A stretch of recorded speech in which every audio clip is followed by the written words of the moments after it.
ya. Nah, beberapa hari yang lalu tuh tepatnya tanggal 18 Agustus itu hewan peliharaan yang disayangi oleh pemiliknya, Ibu Leni yang punya Pak Luther, Cherry, Chris ya, karena pokoknya itu di rumahnya mereka. Bisa ditampilkan ya, Kak Ferry ya. Itu berpulang ke rahmatullah, meninggal, mati ya. Nah, kita tuh sayang banget sama ini namanya Bang. Jadi saya pengen cerita keluarga di anjing di rumahnya Ibu Leni itu keluarga. Ada papa, ada mama, ada anak, ada uncle ya. Dan mereka itu tidak kawin sembarangan.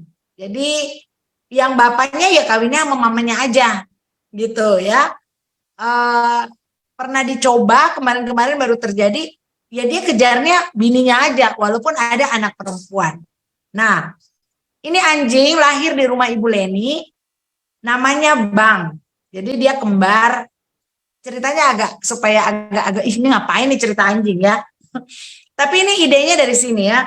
Jadi Bang ini tiba-tiba dia diare dan muntah-muntah. Lalu mulailah dibawa. Jadi selama ini kalau dia tidak menunjukkan gejala itu, tidak ada yang memperhatikan bahwa dia sudah sangat kurus. Karena jenis anjing ini bulunya bisa sambil ditampilkan gambar-gambar yang bisa ditampilkan kakak. Nah ini dia lagi diinfus ya, jadi dipasang begitu supaya tidak gigit ya. Ini dia Bang ya. Nah dengan bulu yang kayak gitu tuh nggak terlalu kelihatan apalagi baring-baring. Jadi semua akan terlihat baik-baik sampai dengan ketika dia muntah, diare, dan akhirnya kita bawa ke dokter.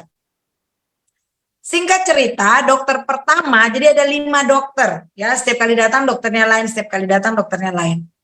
Dokter pertama waktu terima bilangnya diare ini, lalu diperiksa kotoran dan akhirnya dibilang bahwa dia bakteri protozoa ya. Lalu obat-obatan yang diberikan, contoh buat alas lambung, buat anti muntah, antibiotik, suplemen, dan sebagainya, dan sebagainya. Dan kita bawa lagi pulang, karena katanya kalau anjing jenis ini yang biasa dengan rumah, dia akan stres ketika dia ada di sebuah lingkungan yang baru, ya. Dan apalagi dia tuh masuk inkubator, karena suhu tubuhnya sudah di ambang batas paling rendah. Jadi katanya kalau turun-turun tuh nanti mati, ya. Berat badannya pun sangat turun, ya.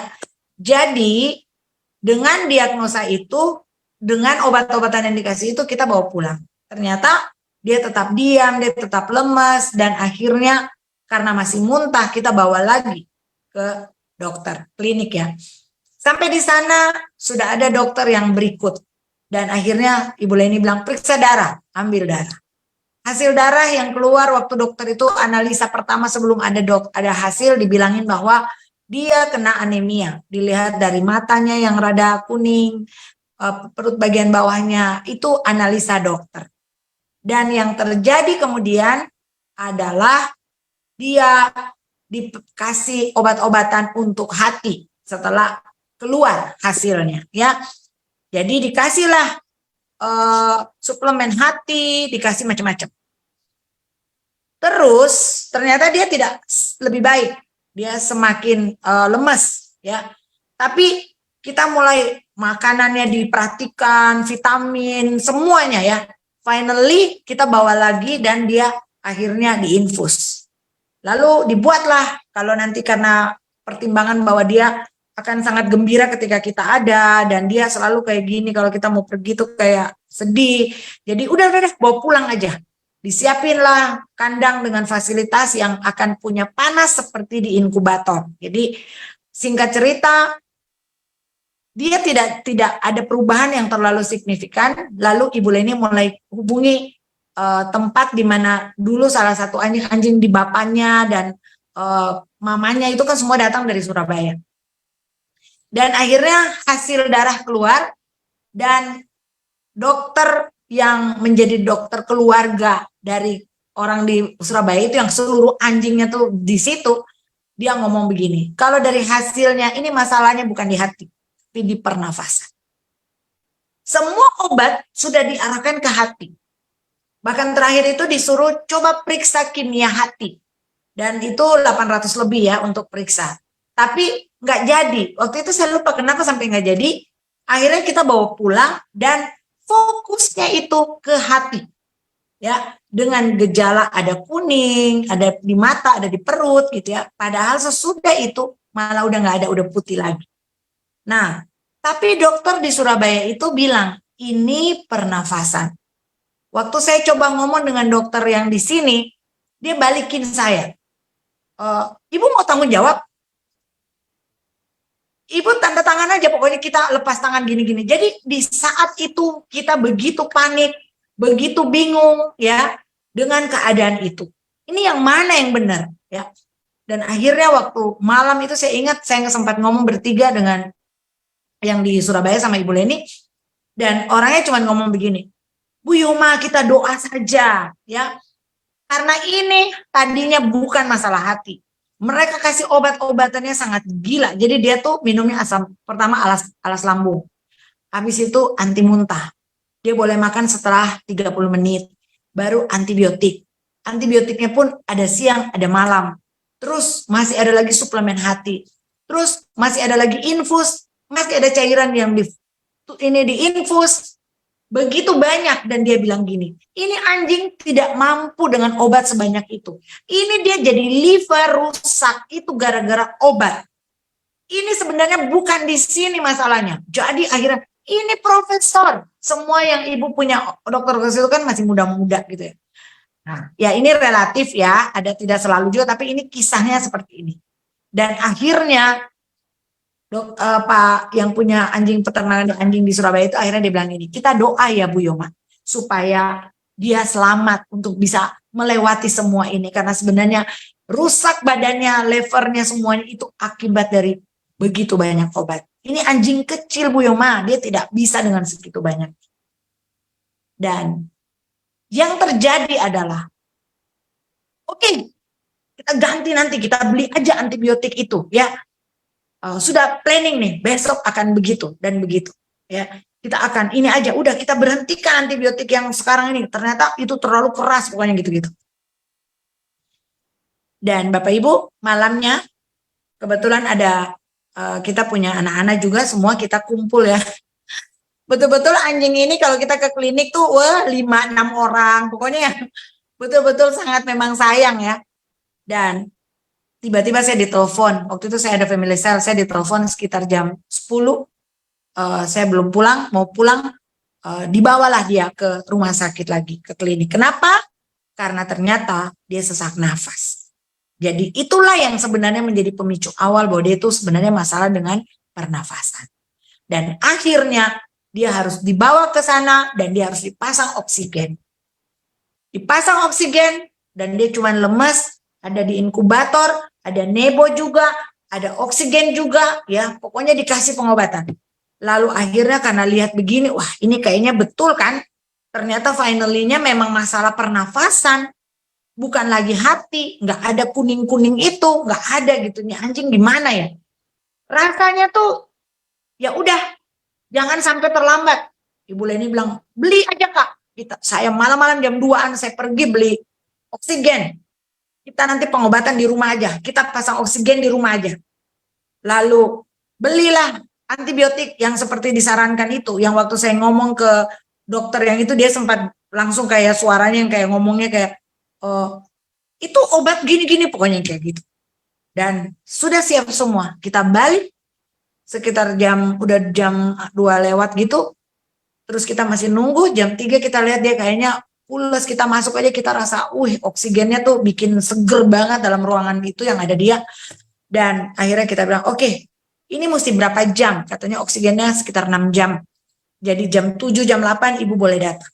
Dan kita pulang. Kita sudah teler sekali maksudnya ngantuk sekali, itu udah sekitar jam 3-an ya. Capek sekali, udah deh pulang. Ya. Dan sampai di rumah kita tidur, jam 6 dapat kabar dari klinik, akhirnya kita diinfo anjingnya sudah mati. Bayangkan, saya sudah beli oksigen, saya sudah beli antibiotik, dan saya sudah beli macam-macam, tapi dia sudah mati. Lalu Saya berkali-kali tuh di dalam otak saya, tadi saya bilang, ide ini, judul ini terinspirasi dari kejadian ini. Lalu saya mulai gila ya, kok kita bisa fokus ke hati? Karena kita lihat hasil, gejala, pendapat, ya, kita fokusnya ke hati. Padahal bukan itu. Sudah ada pendapat, sudah ada analisa dari orang yang lebih senior. Sudah kakak, tidak usah lagi tampilkan, kasihan. Bangnya sudah tenang, ya, bangnya sudah pergi, ya. Tapi sedih banget waktu kejadian itu, ya. Dan kita terkecoh dengan hatinya, kita terkecoh dengan analisa awalnya, sampai kita tidak mikir yang lain, ya. Itu yang kemudian membuat saya begini, wow, kita perlu hati-hati dengan hidup kita. Jangan sampai kita terkecoh. Usia kita sekian puluh tahun. Jangan sampai puluhan tahun ini kita sedang terkecoh. Kita fokus kepada hal-hal yang ternyata itu adalah tipuan. Ya, mari kita lihat kata terkecoh ini itu dari mana? Menurut KBBI, berarti kena tipu, tertipu, terpedaya. Ya, karena dibujuk dengan kata-kata halus, dia terkecoh, dia tertipu. Saya mau nanya buat Bapak Ibu, ada nggak di sini yang senang kalau ditipu? Ada yang senang? Ada yang suka diperdaya? Ada yang suka mengalami korban, terkecoh? Pasti nggak ada yang mau, ya. Setuju, ya? Pasti nggak ada yang mau. Dan ternyata yang akan mampu atau menjadi raja untuk melakukan hal ini, dia adalah iblis. Beberapa hal yang perlu Bapak Ibu dan saya perhatikan.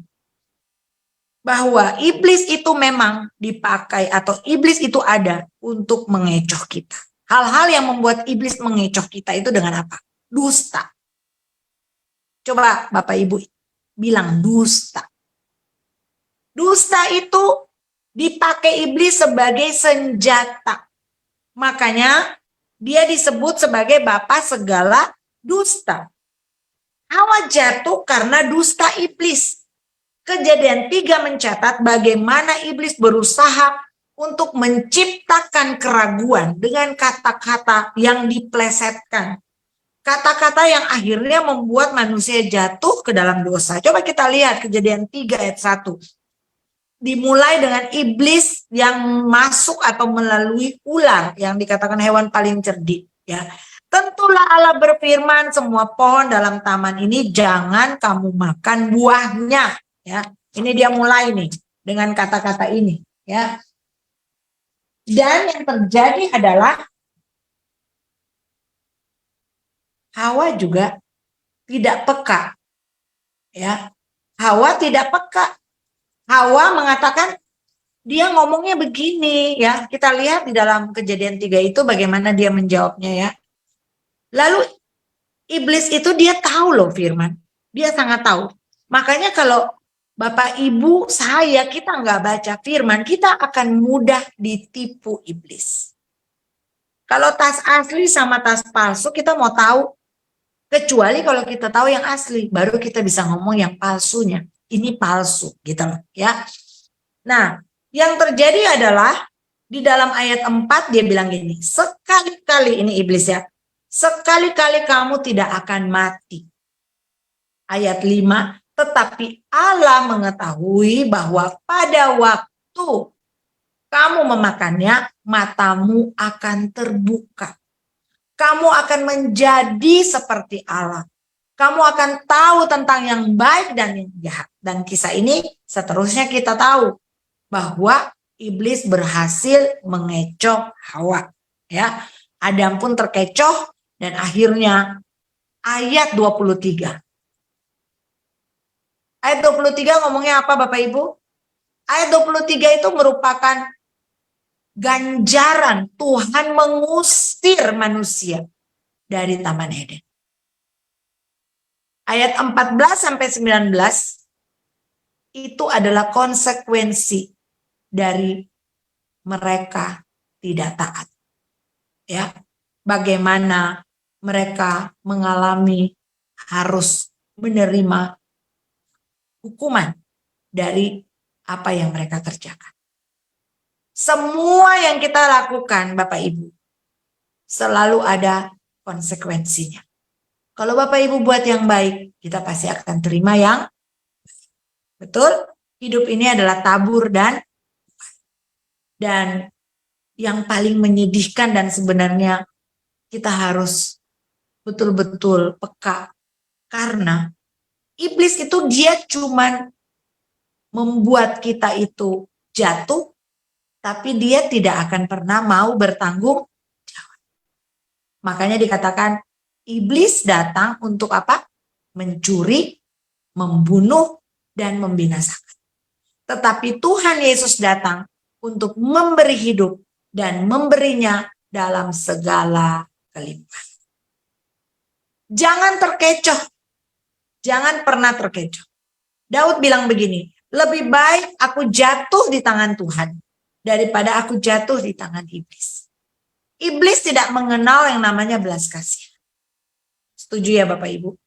Dia hanya ingin membunuh kita. Dia ingin membinasakan kita. Bapak Ibu tahu kan, kalau neraka itu tidak pernah diciptakan untuk kita. Neraka itu diciptakan untuk iblis. Tetapi kalau kita menjadi pengikut iblis, maka neraka itu pun akan menjadi tempatnya kita.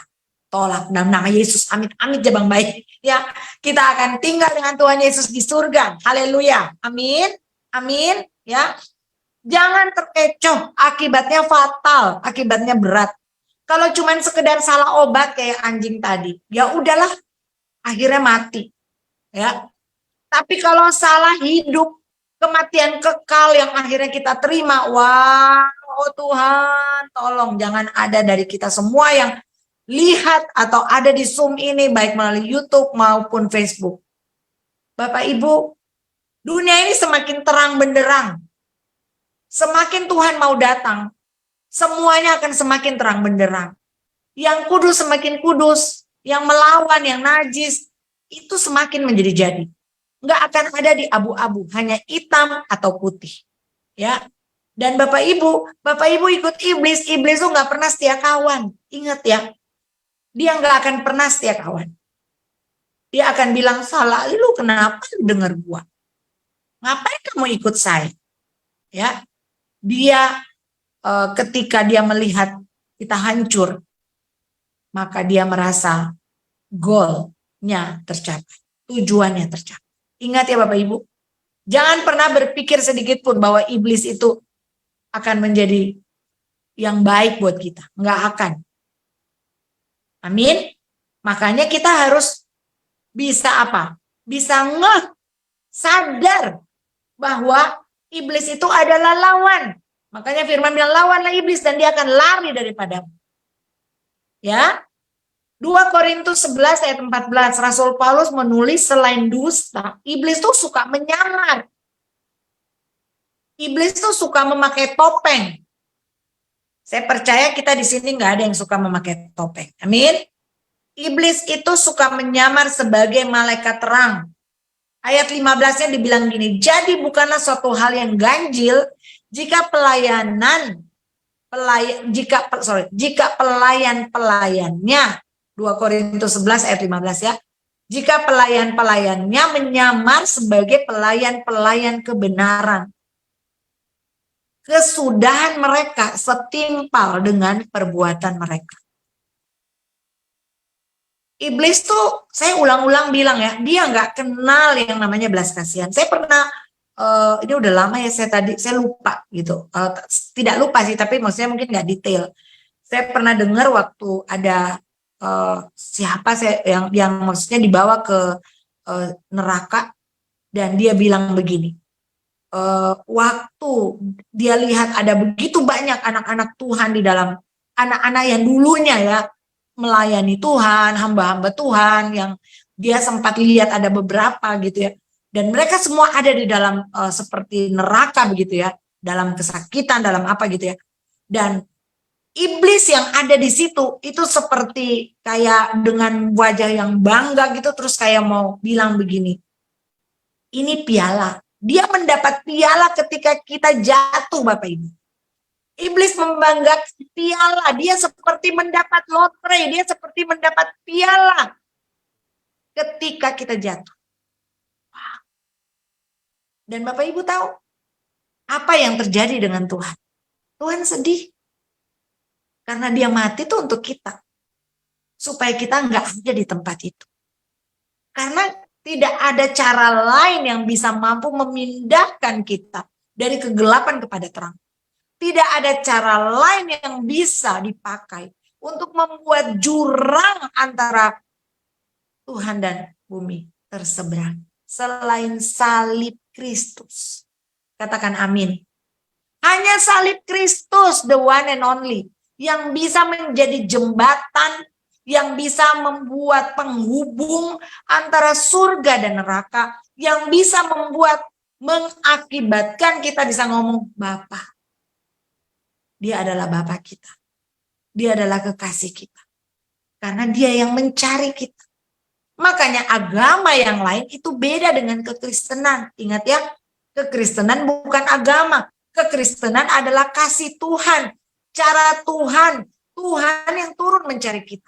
Tuhan yang menjadi jembatan antara dunia dan surga. Yang tadinya terputus karena dosa. Amin. Jangan terkecoh dengan dusta iblis. Apa dusta iblis? Kamu anak nggak berguna. Apa dusta iblis? Kamu harus balas dendam sama orang yang menyakitimu. Bilang kasih sih kasih. Tapi berapa kali? Masa selalu harus mengampuni?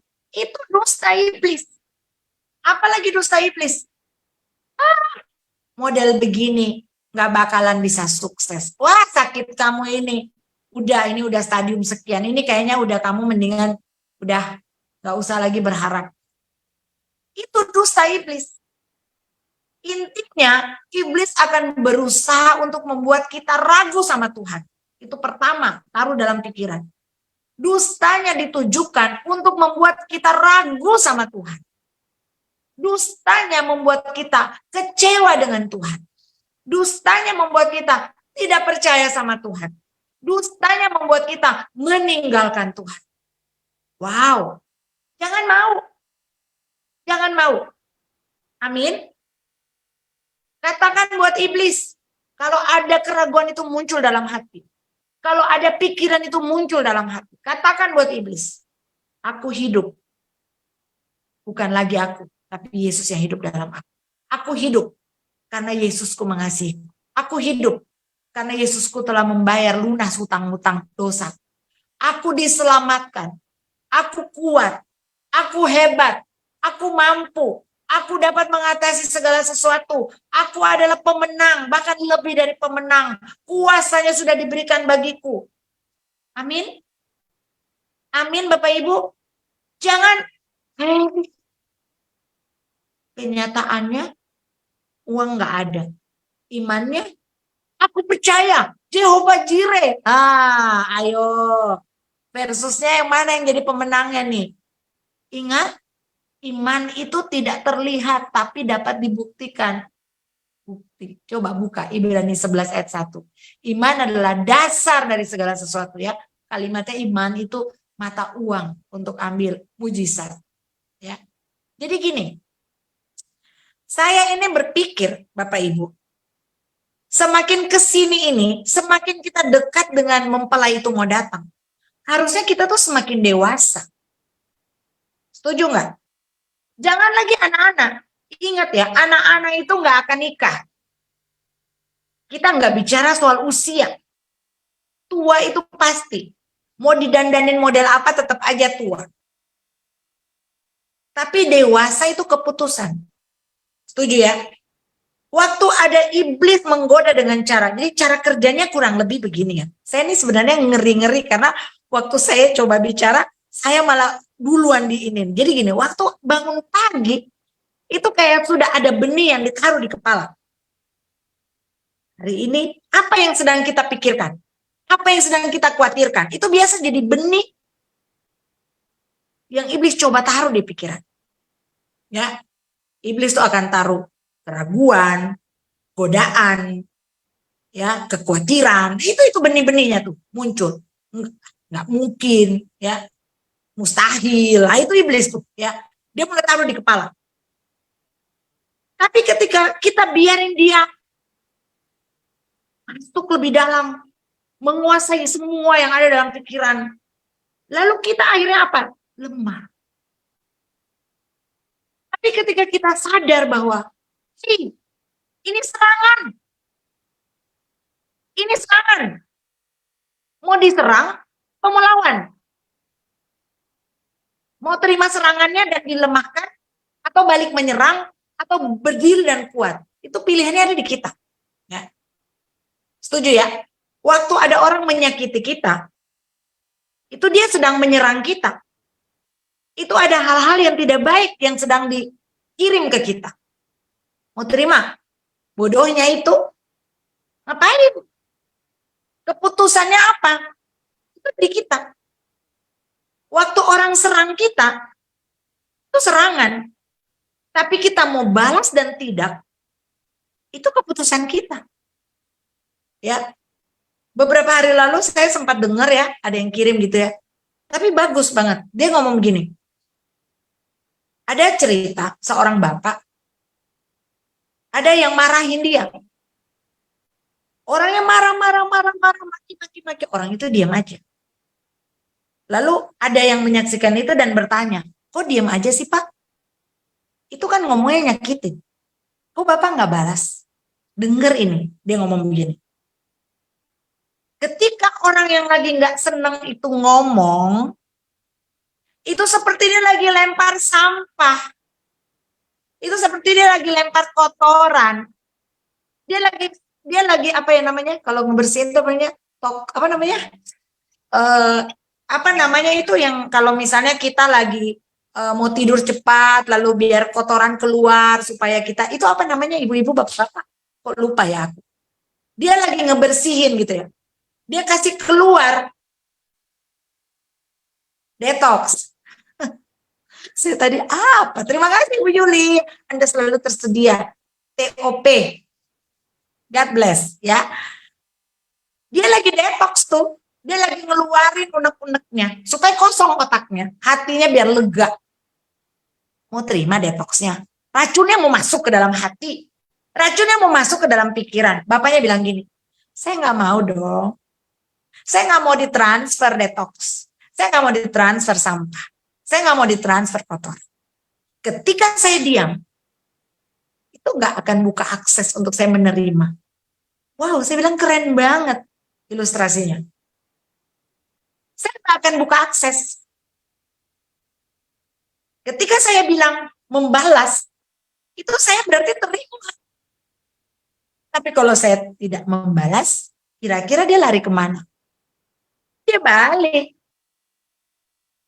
Lagi bapak-bapak, ibu-ibu. Waktu Anda mulai dikasih pikiran,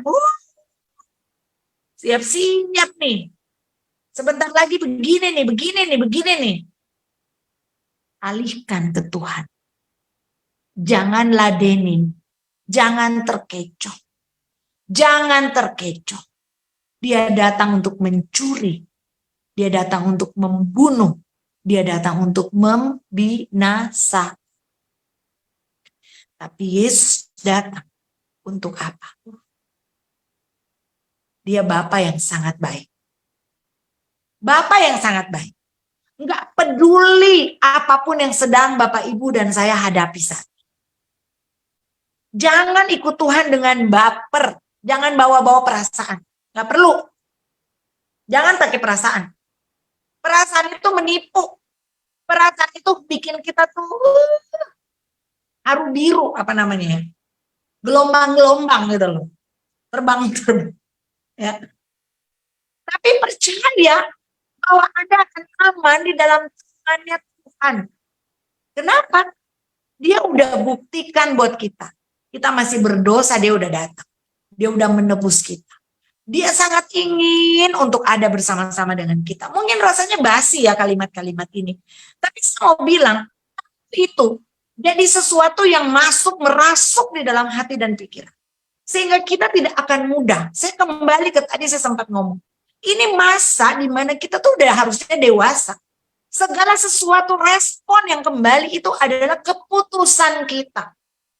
Apapun yang diizinkan terjadi berseliweran di sekitar kita, kata-kata orang, keadaan-keadaan kita, itu semua di luar, around kita.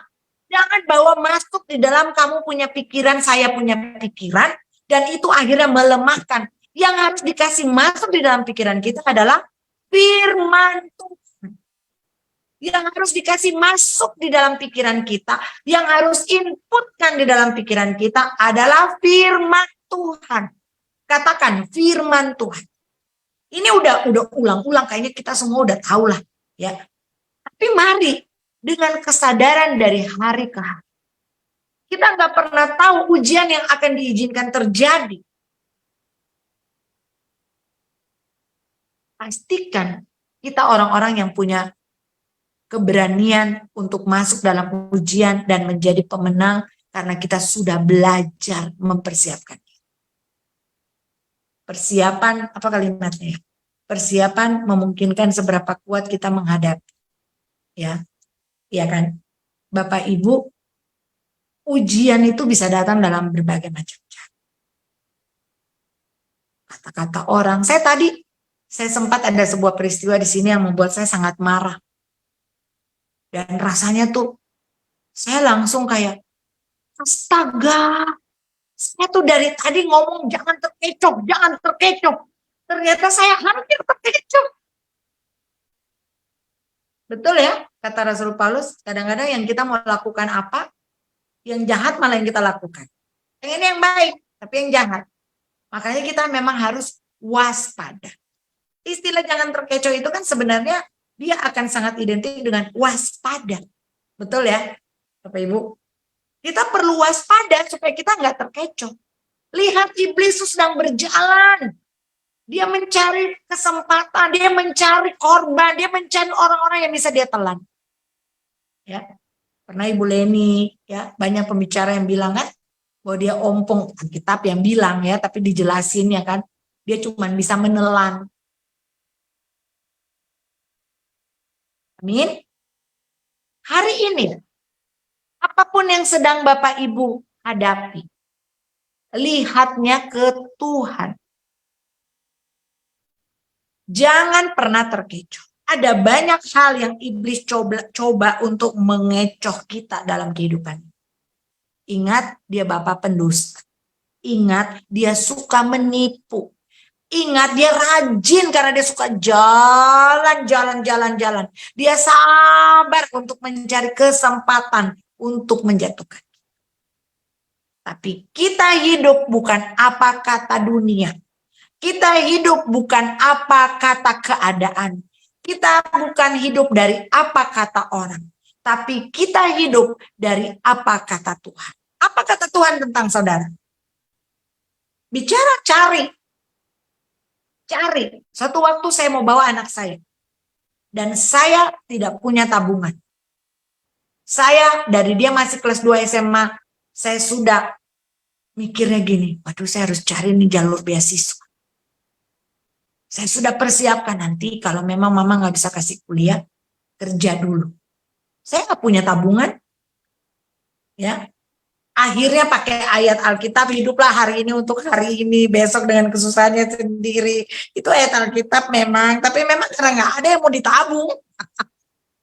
Ya, tapi bukan berarti juga itu sesuatu yang gimana gitu. Bapak Ibu, saya beberapa waktu yang lalu, ini mungkin sudah sering kita dengar, tapi itu sesuatu yang tiba-tiba menjadi pewahyuan buat saya yang membuat saya tuh kayak gimana. Saya berbagi dengan teman-teman di sini. Saya bilang begini, kalian tahu nggak? Semua hamba Tuhan, semua anak Tuhan, semua pelayan Tuhan, kita harus ingat peristiwa padang gurun. bagaimana begitu banyak mujizat justru terjadi di padang. Bagaimana penyediaan Tuhan yang luar biasa. Sepatu tidak pernah dibeli. 40 tahun sepatunya mengikuti ukuran kaki. Coba bayangin. Kan nggak mungkin dia jalan, waktu keluar kan mungkin ada yang masih segede Elo. Terus Elo plus tambah 40 tahun, Elo udah umur berapa? Contoh. Apa selama itu Elo kaki kan pasti tambah besar. Nggak mungkin dia kaki begini sampai badan umurnya seumur mamanya atau papanya kan. Nggak mungkin kan. Itu yang namanya mujizat padang gurun. Nah kalau kita itu kita dipelihara oleh Tuhan ya. Ada 5 berkat. Makanya yang nggak melayani Tuhan melayani. Ada berkatnya spesial. Nggak mungkin sama Bapak Ibu. Enak aja kalau sama. Ya. Semua yang tabur 5 ya tuainya berapa? Nggak mungkin. Ya, ngerti ya maksud saya ya. Ada 5 berkat hamba Tuhan atau pelayan Tuhan. Orang-orang yang melayani Tuhan. Ada yang ingat? Dipimpin dari surga. Haleluya. Apalagi? Dilindungi dari surga. Apalagi? Disupply dari surga. Dipromosi dari surga. Diberi kuasa surga. Wow. Masa sih ada segitu banyak berkat kok nggak mau? Saya beberapa hari tadi saya cerita. Saya itu sampai ini yang saya bilang salah satunya, jangan terkecoh. Jangan terkecoh bahwa hidup ini hanya tentang agendamu. Jangan terkecoh bahwa hidup ini hanya tentang aku besarin anak, anakku aku kasih sekolah, lalu dia kerja, lalu dia punya gaji, lalu aku kasih nikah dia, aku usaha punya bisnis, lalu aku hidup, aku berusaha menjadi orang yang baik di dunia ini, terpandang, terkenal. Aku meninggalkan warisan, aku jaga nama baik, hidupku sangat bisa menjadi idola, lalu aku mati. Apakah benar? Itu saja. Itu hal yang jangan salah Bapak Ibu. Itu salah satu budaya iblis. Karena hidup kita tuh tidak hanya tentang agenda untuk kita jalani hidup di bumi ini. Ada hidup kekal. Ada surga dan neraka dan itu real. Ada hidup yang hanya tidak tentang jasmani, tapi rohani. Karena finally kita akan menikah dengan Tuhan. Nah bagaimana supaya kita tidak terkecoh? Tadi saya sudah bilang. Kita harus hidup berdasarkan apa kata Tuhan. Dari mana kita dapat kata Tuhan itu? Dari Alkitab. Amin. Hidup dalam Tuhan. Hidup dalam kebenaran firman Tuhan. Hidup dengan bergantung kepada Tuhan. Taruh di dalam pikiran Bapak Ibu dan saya. Bahwa kita nggak boleh hidup lewatin sehari tanpa baca firman Tuhan. Ada yang berani komit di sini? Kalau ada yang belum, saya tantang. Saya tantang Bapak Ibu. Hadiahnya, hadiah utamanya surga. Hadiah keduanya menang atas pertarungan kehidupan. Wow. Karena itu adalah kekuatan. Siapa yang percaya bahwa Alkitab itu adalah kekuatannya orang percaya? Harus dong. Ya. Jadi kita hidup di dalam dunia ini tidak hanya tentang hal-hal fana, hal-hal tidak kekal. Tapi ada kehidupan kekal yang menunggu, dan itu harus dipersiapkan. Amin. Saya mulai merenung begini, kita sering bicara bahwa kita perlu baca Alkitab. Kita perlu renungkan firman. Lalu dia punya kalimat nextnya tuh, itu bisa membantu kita melawan, menghadapi iblis dalam ujian kehidupan yang semacam ini. Tapi saya ada satu poin yang saya mau bilang begini. Ketika kita bicara tentang kekekalan, kalau kita bilang firman Tuhan itu sebagai penuntut. Tapi saya mau bilang begini, mari yuk kita mengasihi Tuhan dengan segenap hati kita. Karena itulah yang akan menggerakkan kita untuk membaca Alkitab. Itu surat cinta. Bagaimana Anda buka surat cinta kalau Anda nggak cinta yang punya surat itu? Nah, Alkitab itu jaminan mutu untuk melawan setan. Ya. Ayat manapun Anda baca, setan bisa lari. Ya. Dibuktikan di mana? Setan itu dia dilawannya dengan firman Tuhan. Yesus melawan pencobaan iblis itu dengan firman Tuhan. Makanya kita perlu kenal yang namanya firman Tuhan. Tapi kayaknya lebih keren kalau, kenapa sih kamu harus baca Alkitab? Itu surat cinta Bapakku. Itu surat cinta mempelaiku. Itu surat cinta kekasihku. Jadi waktu baca tuh lebih ke, ngerti ya? Beda loh baca mantra sama baca surat cinta. Betul nggak? Iya. Dan ketika cara kita membaca itu dengan sayang, dengan cinta banget sama Bapak. Wow, Bapak Ibu. Bapak Ibu sayang saya aja, saya akan sayang banget. Ya. Kalau saya ini penguasa, saya lihat nih, Bu Esther, Bapak yang Bapak Opo ini namanya siapa ya? Salam kenal. Ibu Yulia, Ibu Yuli, Ibu Nelly, Pak Iwan. Ku kirim deh. Kalau ku bisa mampu, ku kirim mobil atau orang satu ke rumahnya, alamatnya masing-masing.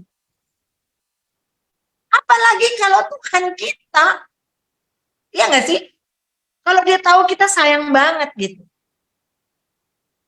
Tapi jangan salah satu cara sayangnya, dia kasih izin masalah.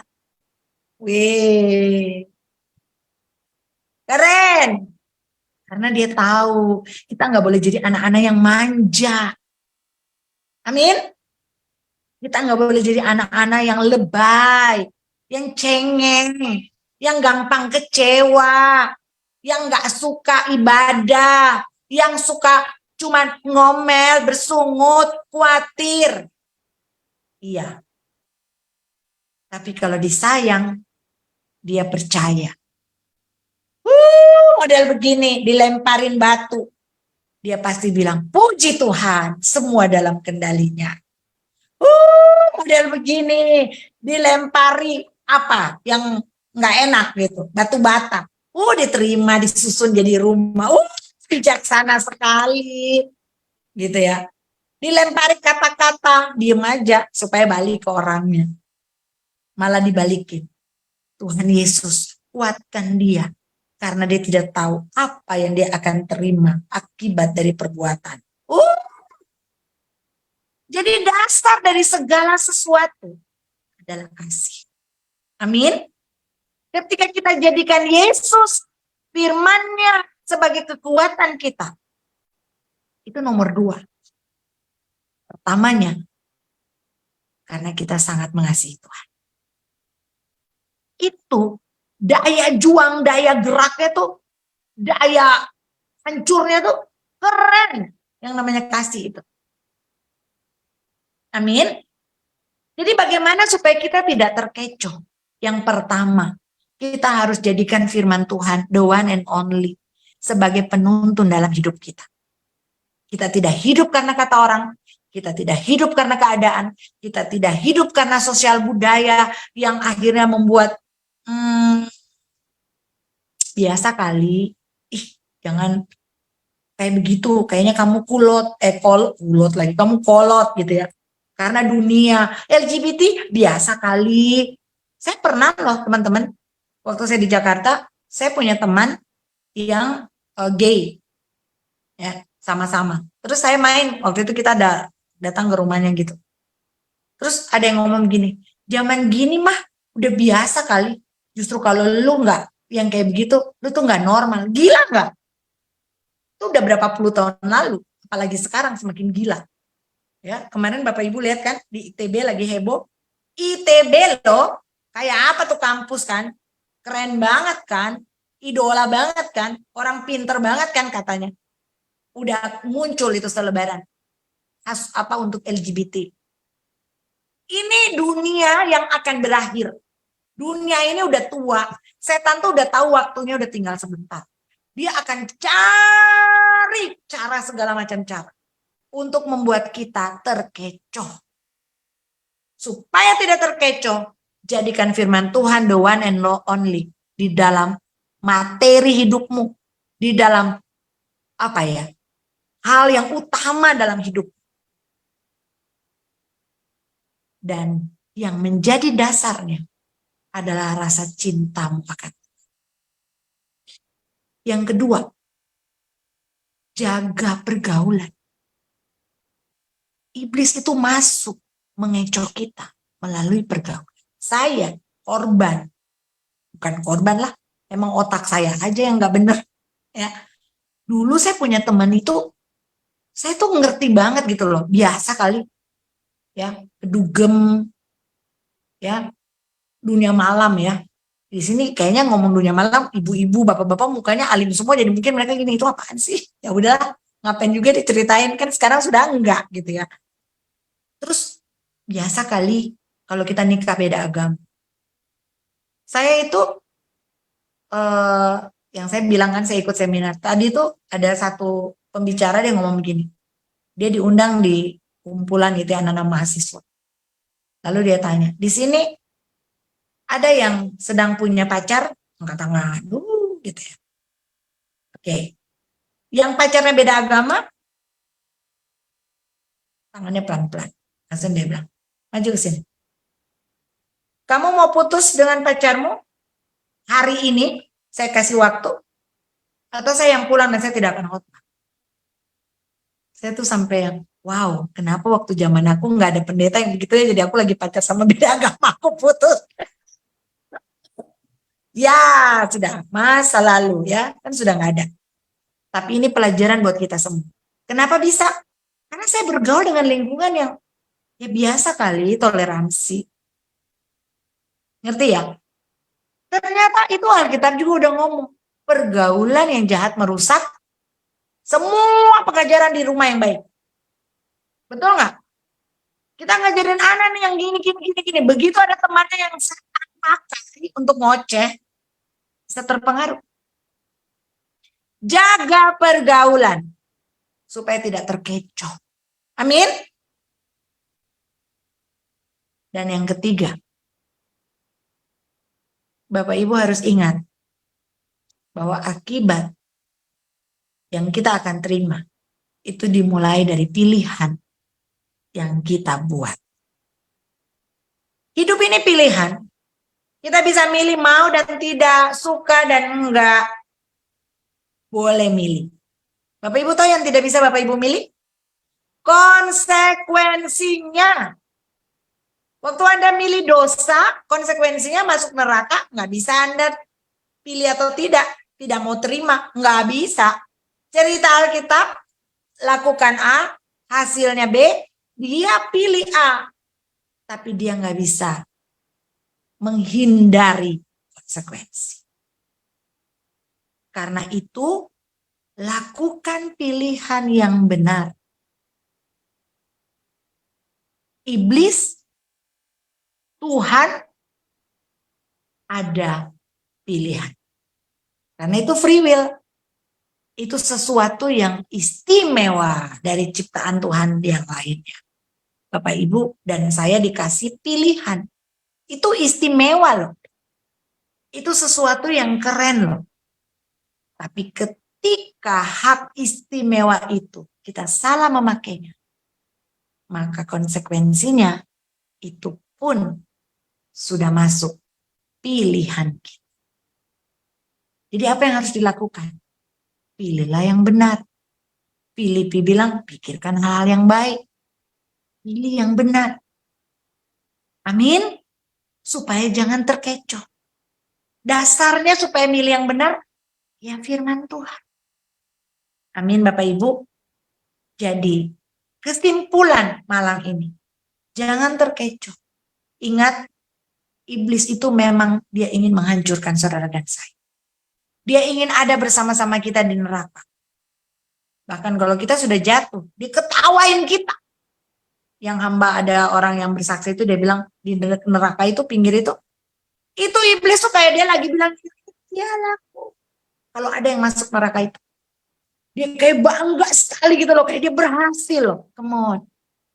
Sementara kalau itu terjadi buat pihak yang satu, Tuhan, dia akan nangis, dia akan sedih, karena itu tidak pernah menjadi tujuan Tuhan. Tuhan kita ingin bersama-sama dengan.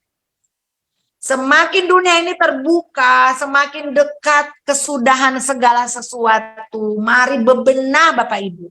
Ambil, cari, temukan agenda Tuhan dalam hidupmu. Supaya jangan sampai kamu dikecoh, ditipu dayai oleh iblis. Hidupmu bukan cuma tentang hal-hal yang fana, tapi ada kekekalan yang menunggu kita.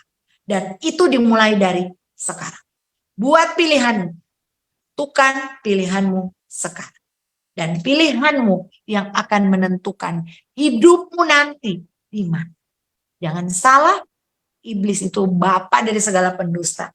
Tapi cari Tuhan yang akan terus ada bersama-sama dengan kita.